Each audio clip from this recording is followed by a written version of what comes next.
Alors, chers collègues, je vous propose de poursuivre en passant à la langue médiévale. Et donc, je donne la parole à Gabriela Paroussa, dont le titre est « De la variation au système, 3 auteurs, 3 manuscrits, un genre littéraire, quelques pistes d'analyse, donc des 3 fabliaux au programme de langue ».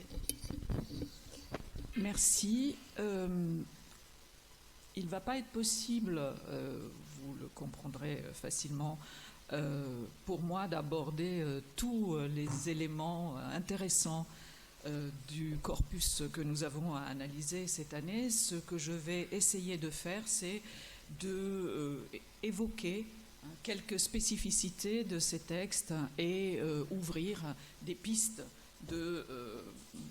d'analyse possible des 3 fabliaux qui sont au programme. Je vais tout d'abord adresser mes remerciements à Sylvie Bazin-Takela de l'Université de Nancy et Gilles Souvet de Laboratoire à Tilf, parce que très gentiment, ils m'ont ouvert un accès au texte alors qu'il était encore en train d'être lemmatisé. Donc je n'ai pas pu faire des enquêtes très poussées du point de vue quantitatif, mais j'ai pu au moins interroger les textes pour voir quelles étaient les formes qui sautaient aux yeux quand on regarde le corpus informatisé.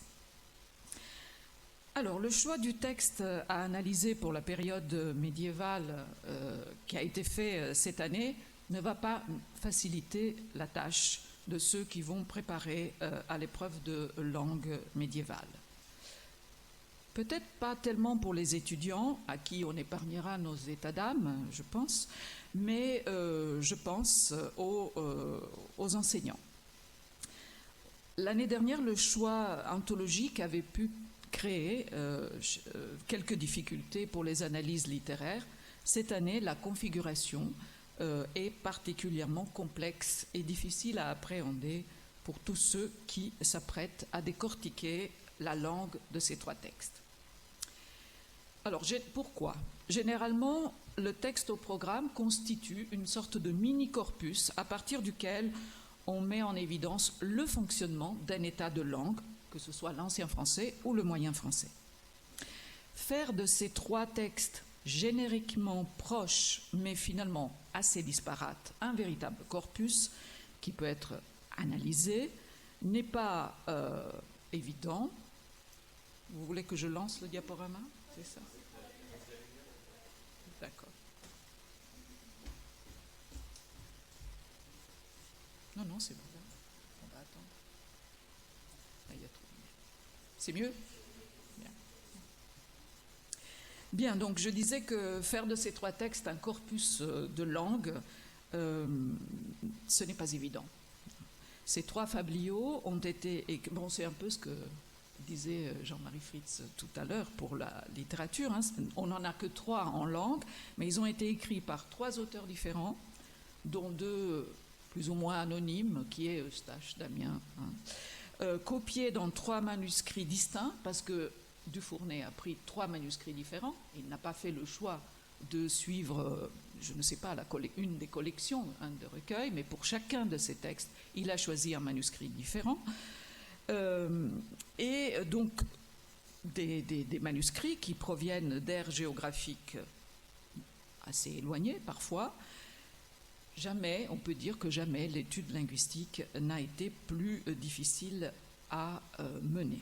Si le but de cette épreuve est d'amener les étudiants à l'analyse grammaticale d'un texte littéraire qui a été écrit par un auteur à une époque donnée dans un état de langue bien identifiable afin de reconstruire le système de la langue ancienne, cette reconstitution ne sera que partiellement possible cette année. Je vais essayer d'expliquer pourquoi. Alors, voici un petit tableau qui permet de résumer la situation. Comme je l'ai dit tout à l'heure, donc ces fabliaux apparaissent dans beaucoup de manuscrits. Mais pour l'édition que nous avons à utiliser, Aimé Ebara a été le manuscrit choisi, c'est le manuscrit D, deuxième moitié du XIIIe siècle. L'auteur est Jean Baudel. nous sommes en Picardie, à Arras, avant 1202. Pour le boucher d'Abbeville, que vous voyez, j'ai mis un sigle pour que par la suite on retrouve facilement les passages que je vais citer. Un certain Eustache d'Amiens, Picardie, XIIIe siècle, on ne peut pas dire plus. Et le manuscrit, c'est le célèbre manuscrit A, le recueil 837, BNF français 837, que l'on date à peu près de la troisième quart, à peu près, non, même pas, oui, troisième quart du XIIIe siècle. Et puis le secrétin moine, l'auteur est inconnu, mais on pense que le texte est de provenance bourguignonne, en tout cas vers l'est. XIIIe siècle, peut-être première moitié pour la composition, et le manuscrit, c'est le manuscrit H, c'est le plus tardif, fin XIIIe, et pour compliquer les choses, les graphies sont picardisantes, c'est-à-dire que nous allons trouver des traits bourguignons et des traits picards.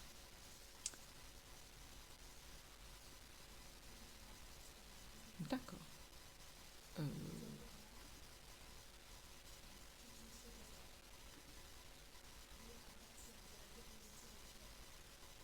Voilà. C'est mieux? Alors, juste pour vous montrer comment ces textes se présentent dans les manuscrits, vous avez ici le boucher d'Abbeville, hein, vous voyez, c'est un manuscrit XIIIe siècle, 2 colonnes, et ensuite vous avez Aimé et Barras, un peu plus tardif, mais cette fois-ci 3 colonnes, avec toute une mise en page légèrement différente. On ne va pas s'arrêter sur cet aspect, mais c'est juste pour attirer l'attention sur les divergences entre ces textes. Alors, pour bien parler de langue de ces textes, il faut, étant donné cette configuration assez complexe, on n'a qu'un seul choix, c'est d'évoquer au moins une fois, si possible, la notion de variation. Comme on a disons qu'on a 3 auteurs différents qui écrivent à des époques légèrement différentes, dans des endroits différents, et ont été copiés à des endroits encore très variés, on a ce qu'on appelle la superposition de différents systèmes graphiques. Celui de l'auteur, dont seuls les rimes et le maître peuvent rendre compte, et le système graphique du copiste, qui est présent un peu partout, hein, et qui donne lieu à une image graphique un peu bigarrée, ce que Cesare Segre a appelé le diasystème, hein, à juste titre. Il s'agit en effet du résultat de la rencontre et de la superposition de 2 manières d'écrire la langue française. C'est très clairement le cas du secrétin moine, où on voit bien qu'il y a des picardismes. Alors, on pourrait penser que c'est un texte picard, et en fait il n'en est rien, parce qu'on trouve aussi des particularités comme je le disais tout à l'heure, hein, de la Bourgogne, de l'Est, notamment 2 éléments qui me paraissent évidents. L'évolution de la diphtongue de haut-long, qu'on avait déjà trouvé chez Deschamps, hein, parce que c'est aussi un trait champenois, qui, au lieu d'évoluer comme en français central vers E, s'arrête à OU. Hein, donc on aura plein de mots comme dortour, jonjour, et puis même des rimes entre savour et amour. Hein, si c'est une rime, ça c'est l'auteur. Ça ne marche pas entre saveur et amour. Hein, donc voilà, avec plurus et genus, ça ne marche pas non plus, disons, en français central. Autre rime très intéressante, il n'y en a pas beaucoup, mais celle-là, on la garde, c'est us, c'est l'uis, c'est la porte, hein, et sus. Ça, c'est une rime de l'Est, parce que cette zone, la Bourgogne en fait partie, c'est une zone où la bascule de l'accent est tardive, et donc, au lieu de passer de UI à UI, on passe de UI à U, c'est-à-dire il y a une réduction au lieu de passage de l'accent. J'ai mis le renvoi à Pope si cela vous intéresse. Donc on est sûr, au moins pour ce texte-là, que l'auteur devait être d'origine probablement bourguignonne. Il y a d'autres raisons sur lesquelles je ne vais pas m'attarder qui nous permettent de le localiser. Il y a d'autres aspects linguistiques qui nous permettent de localiser les autres textes en Picardie. Par exemple, une rime qui revient souvent, très souvent, qui est la rime entre le feu, fut, et le verbe être, fut, qui est une rime picarde, que l'on explique facilement comme une évolution particulière de haut tonique bref, qui passerait de UE, comme vous le voyez dans la dernière étape ici, non pas à E, mais par assimilation réciproque, mais à U. Donc là aussi, une réduction plutôt qu'une assimilation. Et on trouve cette rime aussi bien dans Aimé et Bara que dans le boucher d'Abbeville, et on est assez content parce que tous les deux sont effectivement localisés en Picardie, et vous en avez deux exemples que je ne vais pas lire pour aller un peu plus vite. Il y a d'autres rimes, bien sûr, picardes, beau, bosse, le bouet, et fagot, et beau, galop, le galop du cheval. Ce sont des rimes picardes, là aussi, réduction de la diphtongue oi, qui est assurée cette fois-ci donc par la rime. Et une autre, peut-être qu'il y en a d'autres et je ne les ai pas vues, mais une autre rime intéressante, c'est la rime orteil, toile. Alors, elle ne marche que si on postule une faible palatalisation qui est typiquement picarde, de articulu, non pas orteil, mais ortel, et toile, ortel. Et puis, évidemment, quelques mots de lexique, laigne, que je n'avais pas encore rencontré, pour le bois que l'on brûle. C'est une forme, alors bien sûr elle n'est pas que picarde, elle est aussi, on la trouve aussi en Wallonie, en Lorraine, mais étant donné que nous sommes dans un contexte picard, on peut dire qu'elle est picarde, pour nous en tout cas. Il y a aussi ce qu'on appelle le système du copiste, et ce sur quoi il faut attirer l'attention des étudiants, me semble-t-il, c'est le fait que l'orthographe n'existe pas et que donc chaque copiste, indépendamment du modèle qu'il copie, peut écrire le même mot de deux manières différentes. Il y en a plein d'exemples, j'en ai épinglé deux. Chêne, l'arbre, écrit AI et ES. Sage écrit à la fois avec I et sans I. Deux exemples du fabliau, Aimé et Bara.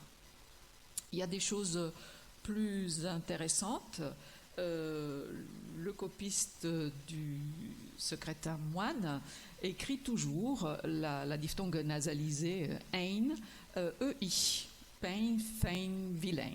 Alors, comme il n'y a pas de rime intéressante, on ne peut pas dire est-ce que c'est un fait de prononciation, mais en tout cas, il est clair que c'est ce copiste-là qui écrit ainsi, alors que les copistes de Aimé et Bara et du boucher d'Abbeville préfèrent le trigraphe plus connu, plus fréquent, AIN. Il y a des différences aussi qui n'ont aucune conséquence sur la prononciation. Je écrit avec un G dans le boucher d'Abbeville, mais soit avec G et J dans les deux autres textes, femme avec E ou avec A. On voit bien qu'il y a des tendances. X aussi, l'abréviation X semble n'être connue que des copistes du boucher d'Abbeville et du secrétaire moine, pas du tout dans Aimé et Bara, qui ne connaît visiblement pas qui n'utilise pas cette abréviation. Alors, j'avais remarqué une différence dans le traitement des désinences de futur, méfiez-vous, il ne faut pas en tenir compte du tout. c'est le fait que c'est une anthologie et que, à mon avis, Dufournet a travaillé à des moments différents et que bon, vous en doutez, hein, dans les manuscrits il y a un U, enfin de jambage, il est dit pour le boucher d'Abbeville avec U et pour les deux autres avec V. Donc en morphologie, on aura des formes en Sora et en Savra, et Aura et Avra. Bon, c'est pas dramatique, il suffit d'expliquer que ce sont des choix éditoriaux différents. Alors, avec ces quelques, disons, exemples que j'ai mis en avant, je voulais justement montrer quelles sont les raisons pour lesquelles l'étude, par exemple, phonographique va être assez difficile. Parce que nous avons trois manières d'écrire très différentes et du point de vue diatopique aussi, il y a une variation importante. Alors, comment faire pour rendre ces trois fabliaux, malgré tout, un corpus exploitable? Il faut, tout d'abord se souvenir d'un fait qui va de soi, peut-être pour vous tous. Il s'agit d'écrits. Et donc, à l'écrit, les marques régionales trop fortes disparaissent au profit de termes et de formes que tout le monde peut comprendre aisément. Il s'agit d'une scripta ou de plusieurs scripta qui ne sont donc pas l'image exacte d'une langue parlée. Donc, nous aurons à traiter, on pourra parler de langue teintée de picardisme ou de traits de l'Est, sans que cela change fondamentalement, par exemple, l'étude morphologique. Ce qui peut nous rassurer, c'est qu'il s'agit de traiter disons d'un corpus d'ancien français du XIIIe siècle, quelle que soit la date de composition, et même si le manuscrit H est un peu plus tardif.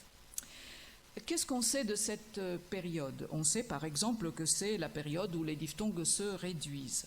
Alors c'est très évident pour la diphtongue AI, parce qu'on trouve des graphies et on a aussi, je ne l'ai pas indiqué ici, une rime play, P-L-A-I-T, avec le verbe mettre, mais.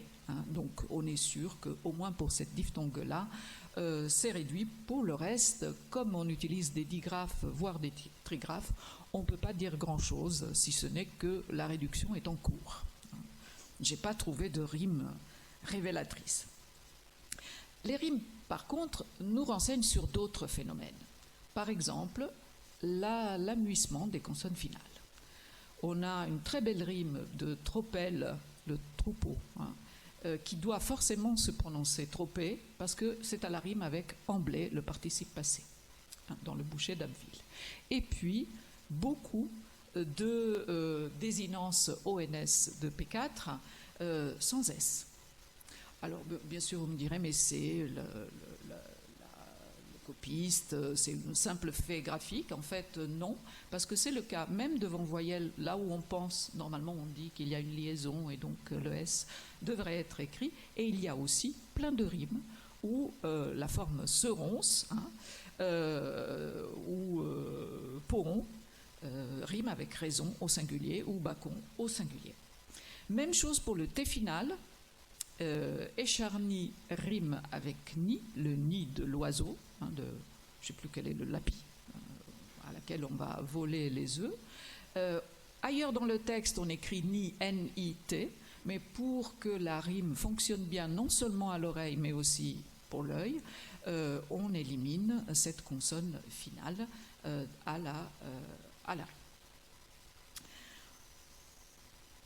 Alors, comme je disais tout à l'heure, on ne peut pas dire grand-chose sur les diphtongues, on ne peut pas trop faire confiance aux graphies. On trouve une certaine régularité malgré tout, donc on est content vu la différence entre ces trois textes. Les diphtongues issus de O bref sont majoritairement écrites avec et ou, le digraphe et ou, ou et, qui est tout à fait régulier et attendu. Même chose pour le haut long, c'est l'inverse, mais en fait, il y a quelques disparates. On a veu et P3 et P2 veus, mais veuille écrit avec U, E. Donc là, c'est le rôle de l'analogie qu'il faut évoquer. Hein. C'est l'analogie qui joue, l'analogie entre les deux, qui va finir par faire passer et ou partout. Hein. Mais c'est encore trop tôt pour que l'analogie joue à fond. Mais il y en a quelques-uns quand même, et je ne vais pas les lire, c'est ceux que je montre ici. Alors, la morphologie me paraît le domaine dans lequel nous allons pouvoir travailler plus tranquillement, avec un peu plus d'assurance. En général, la déclinaison nominale et adjectivale semble être respectée. Vous avez de très beaux exemples qui nous permettront de montrer le fonctionnement de l'ancien français. Regardez, netue, pafel, ne médisante, message, scortues et vaillante. Je fais sonner les consonnes finales, même si elles ne sont peut-être plus. Le proverbe bien est l'air, ce qui la rend amble, et plus loin un l'air, où on voit déjà quand même de temps en temps une extension de S analogique, comme dans frère, père, il y en a d'autres, prêtre peut-être, je ne sais plus, pâtre, il y en a plusieurs. Alors, généralement, on peut dire qu'elle est respectée au singulier comme au pluriel. Vous avez des exemples ici, je ne vais pas le lire. Au féminin, il y a quelques féminins, quelques cas sujets, severités, hein, la legne est vers, hein, et une vieille rue, avec la forme venant de vetus et pas de veclus. Les noms propres aussi sont déclinés, mais là, c'est moins bien. C'est moins régulier. On a de temps en temps un nom propre sans S, même quand il s'agit d'un cas sujet, d'Ibarra, par exemple. J'en ai épinglé une, mais pour Guillaume, c'est très courant, hein, c'est très très fréquent. Il y a quelques entorses à la règle. Les chieres, il n'y a pas de S à un. Beaucire, il n'y a pas de S à cire. 2, 3 fois. On pourrait se dire, et on le dit souvent, les études qui ont été faites sur la déclinaison nominale évoquent cette possibilité. Quand il s'agit d'un groupe nominal composé, hein, plusieurs éléments, les marques casuelles apparaissent uniquement dans un ou dans 2 de ces éléments, mais on a aussi parfois dans le texte 4 marques casuelles, hein, varas, ses, frères, germans. Et on a aussi quelques petits problèmes que, il faudra expliquer. En non-dieus, c'est un complément du nom. Pourquoi un S à dieus alors qu'on a en non-dieu, l'innon-dieu dans un autre texte, hein, je ne l'ai pas mis ici. Ils sont venus, avec un S final. Et puis, où est vos barons? Cas sujet, ber. Pourquoi baron? C'est la preuve que, même au XIIIe siècle, ça commence déjà. Et en fait, c'est la rime qui prime. Hein. Donc, on peut utiliser les deux selon les nécessités de la rime. Pour la morphologie verbale, je n'ai pas trouvé grand-chose pour l'instant. Je n'ai pas trouvé grand-chose à dire, si ce n'est qu'on a des formes attendues pour la P1 qui n'ont pas encore de terminaison analogique, ni de E, ni de S. Donc, quière, demande, doué, crien, tiens, je te donne, taille, suis. Un radical palatalisé. Et puis quelques désinences phonétiques très peu. De P5, vaudroué, à la rime avec droué. Et sachué, que mout et toué, lassé, donc des formes en OIS, OIZ, qui sont assez rares, et puis des formes régionales, à l'homme, les sommes, et beaucoup de participes passés picards qui, à la rime, donc on est assuré de la prononciation escligny, mille, et pas escligné, e. Mais encore une fois, ça va être un tout petit peu difficile dans la mesure où on a 3 textes, donc 3 systèmes. Mettre ensemble toutes les formes, ça ne va pas être possible, donc il faudra étudier au fil du texte les formes que l'on rencontre quand on fait la traduction. Alors, par contre, pour la syntaxe, il me semble qu'il y a plus de choses à dire. notamment beaucoup d'enclises de pronoms personnels objets, jes, nes, gel, nel, ne le, je le, qu'il faudra bien analyser, ou enclise de l'article. Mais ce qui me paraît le plus intéressant, c'est la négation. Enfin, le plus, parmi les choses que j'ai pu relever. Là encore, il faudra bien distinguer entre la négation prédicative et non prédicative. Là, il y a une erreur, excusez-moi. Bon, je le modifierai.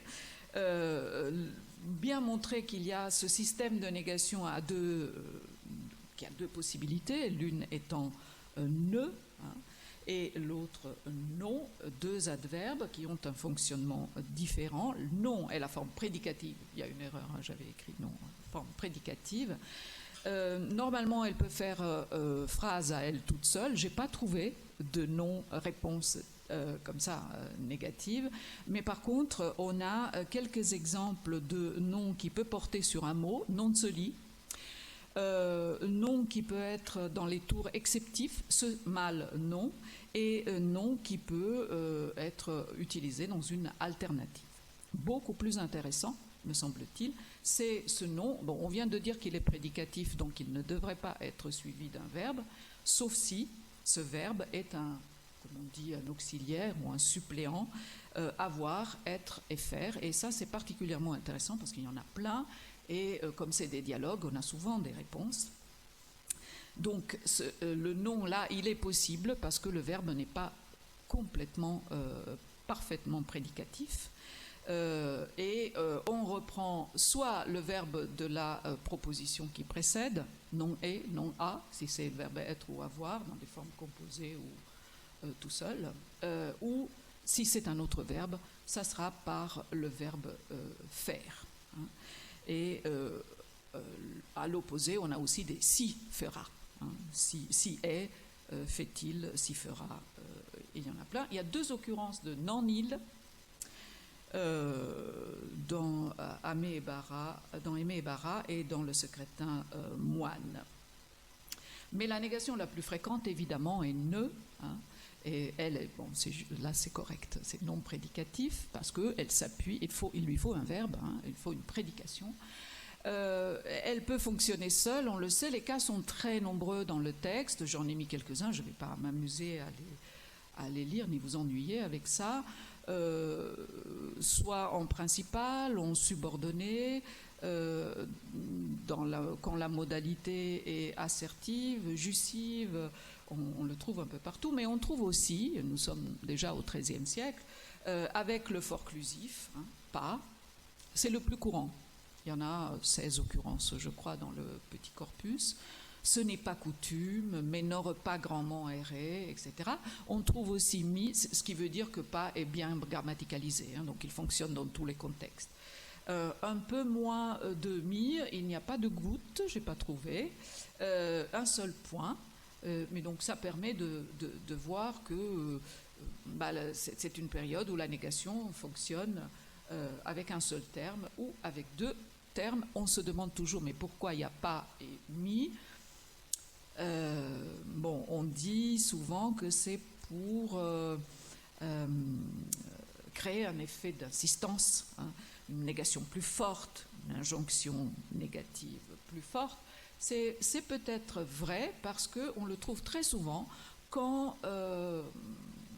corrélation avec un deuxième énoncé qui est introduit par un adverbe adversatif du type eins ou mais.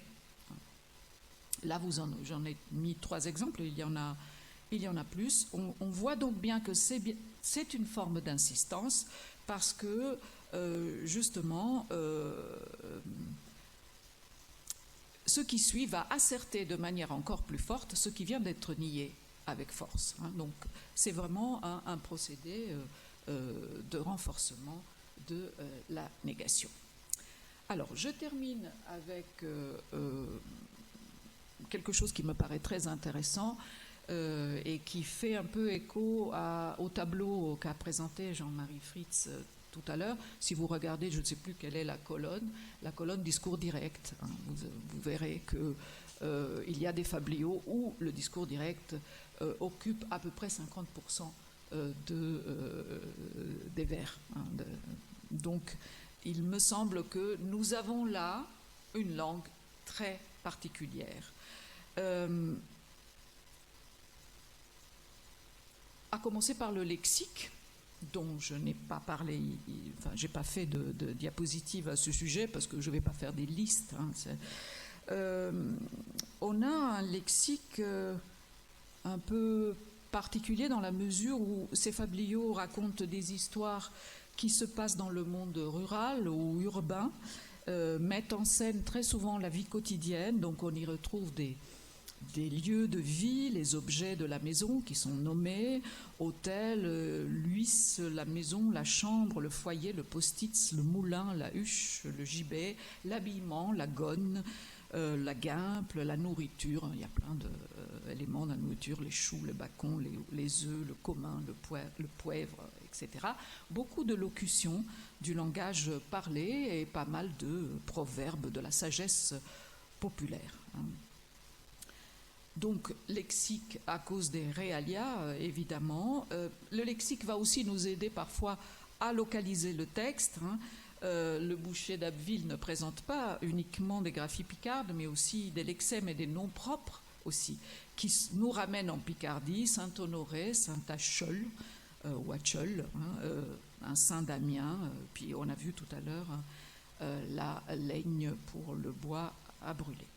Mais et il me semble que c'est plus important, ne serait-ce que pour faire le lien avec l'étude littéraire, et je pense que l'énonciation devrait être quelque chose d'important pour les études littéraires aussi. Nous avons affaire ici à une langue qui est une tentative de représentation, et je dis bien de représentation, de la langue parlée. Ce que l'on remarque est évidemment dans les parties dialoguées. Je signale simplement la présence de très nombreux marqueurs discursifs qui permettent de faire quoi? Donc les marqueurs discursifs, ce sont ces éléments que l'on peut éliminer sans que le sens de la phrase, de l'énoncé, change. Ces marqueurs discursifs, très souvent, se trouvent à la périphérie, en début d'énoncé, enfin, ou extraposés à l'extérieur de l'énoncé ou à la fin. Ces marqueurs discursifs permettent au locuteur de négocier avec son interlocuteur, le rassurer en lui disant qu'il dit la vérité, qu'il a bien compris, qu'il a bien écouté, ou tout simplement pour lui faire accepter une position différente de celle que le locuteur vient d'énoncer. Et parmi ces marqueurs discursifs, je signalerai voir, très présent, hein, j'ai mis 2 exemples, voir fait-elle de ma part, ce qui signifie qu'on peut traduire par je suis d'accord, assurément, bien entendu. Parfois, on peut l'utiliser pour renchérir sur ce qui vient d'être dit. Mieux vous vendrez être à Arras par les saints dieux, voir à Cologne, et même, et je dirais même à Cologne. Alors, le nota bene, c'est juste pour dire, il ne faut pas le confondre avec Vuetz, qui est aussi là, fonctionne aussi comme un marqueur discursif et qu'on pourrait traduire par regardez-moi donc. Hein, c'est voué-tu, mais regardez ce larron fiefé, hein, ce fiefé larron. Autre marqueur discursif très intéressant et très présent dans nos fabliaux, c'est certes. Nos étudiants ont la tendance à le traduire par certes, hein, ce qui n'est pas tout à fait exact. Hein. Assurément, en vérité, hein, peut porter sur une assertion, peut figurer dans une réponse et parfois renforcer oui ou non. Vous en avez quelques exemples. Et puis, le célèbre diva, hein, il existe quelques articles là-dessus, que j'ai mis entre parenthèses la traduction de Dufournet.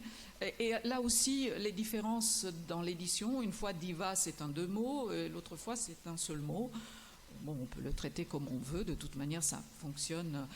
Parfois dit garde son sémantisme et on dit à l'autre de dire quelque chose. Et parfois Diva a déjà complètement perdu son sémantisme.